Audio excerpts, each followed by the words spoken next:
Hello, foodie flavour রূপা থেকে আমি রূপা সেনগুপ্ত। আজ বানাবো আলু ফুলকপি দিয়ে এগ কারি। এখানে ইন্ডাকশানে আমি একটা সসপ্যান বসিয়ে দিয়েছি, জল দিয়ে দিয়েছি 4টে ডিম আর লবণ। ডিমটাকে ভালো করে সেদ্ধ করে নিয়েছি। এখন ঠান্ডা করে ডিমটা ছাড়িয়ে নেব। এদিকে ইন্ডাকশানে বসিয়ে দিয়েছি একটা স্টিলের কড়া গরম হয়ে গেছে। কড়াই দিয়ে দিয়েছি 2 টেবিল চামচের মতো সর্ষের তেলও গরম হয়ে গেছে। এখন সবার আগে আলু ফুলকপিগুলো কেটে রেখেছিলাম সেগুলো ভেজে নেব। তেলে দেওয়ার আগে একটু কাপড়ে এইভাবে মুছে নিচ্ছি, তাহলে তেলে দিতেই যে ছিটো এসে ছেটানোটা অনেকটাই কম হয়ে যাবে। আলু ফুলকপিতে দিয়ে দিচ্ছি 1/2 চামচের কম লবণ, অল্প হলুদ। লবণ আর হলুদ দিয়ে আলু ফুলকপিগুলোকে লাল করে ভেজে নেব। ঢেকে ঢেকে ভাজবো, তাহলে সেদ্ধও হয়ে যাবে আর ভালো করে ভাজাও হয়ে যাবে। এইভাবে ঢেকে দিচ্ছি, মাঝে মধ্যে ঢাকাটা খুলে একটু নাড়িয়ে নেব। এইভাবে ভালো করে নাড়িয়ে আবার ঢাকা দিয়ে দেব।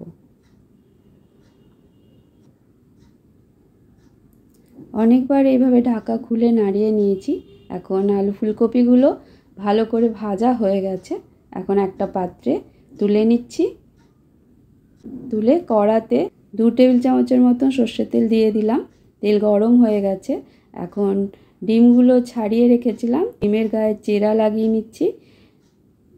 চেরা লাগিয়ে দিয়ে দেবো ডিমে অল্প লবণ, অল্প হলুদ গুঁড়ো। লবণ আর হলুদ গুঁড়ো দিয়ে ডিমের গায়ে ভালো করে মাখিয়ে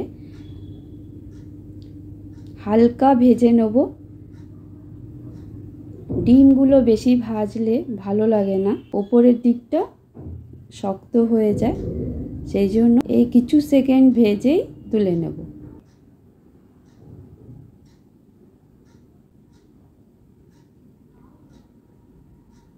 এখন ওই তেলেই দিয়ে দেবো 2টো তেজপাতা, 1.5 খানা মিডিয়াম সাইজের পেঁয়াজ গ্রেট করে রেখেছিলাম, সেই গ্রেট করা পেঁয়াজটা দিয়ে দিচ্ছি। আর যেগুলো একদম গ্রেট করা যায় না সেগুলো ছোট ছোট করে কেটে নিয়েছি। খুন্তি দিয়ে একটু নাড়িয়ে নিলাম। এখন দিয়ে দেবো 1/2 চামচ আদা রসুন বাটা। পেঁয়াজ আর আদা রসুন বাটা এখন তেলে দিয়ে 5 মিনিটের মতন কষিয়ে নেব। দেখো 5 মিনিট কষানো হয়ে গেছে। এখন দিয়ে দিচ্ছি গুঁড়ো মশলাগুলো। 1/2 চামচের কম হলুদ গুঁড়ো, 1/2 চামচ কাশ্মীরি লঙ্কার গুঁড়ো, 1/2 চামচ ধনের গুঁড়ো, 1/2 চামচের কম জিরের গুঁড়ো আর 1/2 চামচ লবণ। এই গুঁড়ো মশলাগুলো দিয়ে 2 মিনিটের মতন পেঁয়াজের সাথে কষিয়ে নেব।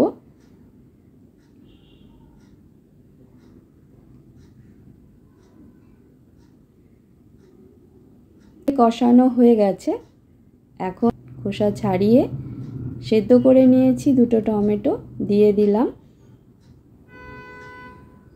এখন টমেটোগুলো দিয়ে 5 মিনিট কষিয়ে নেব।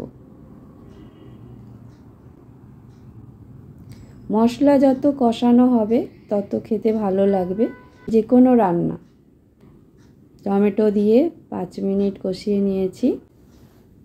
দিয়ে দেবো 1 মুঠো কড়াইশুঁটি দিয়েও কিছুক্ষণ কষিয়ে নেব। কষানো হয়ে গেছে। এখন দিয়ে দেবো ভেজে রাখা আলু কপিগুলো দিয়ে মশলার সাথে মিশিয়ে নিচ্ছি। দেবো জল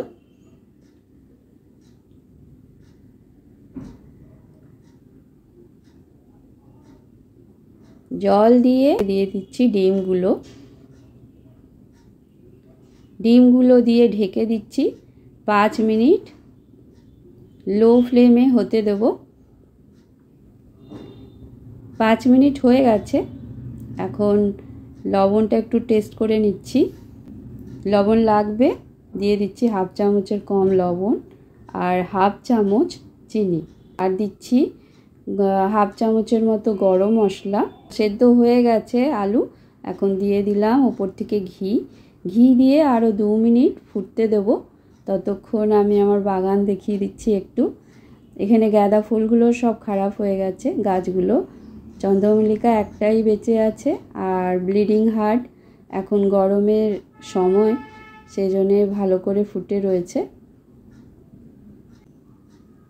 এদিকে ডিমের কারি রেডি হয়ে গেছে। ভিডিও যদি ভালো লাগে লাইক শেয়ার সাবস্ক্রাইব করে দেবে। Thank you.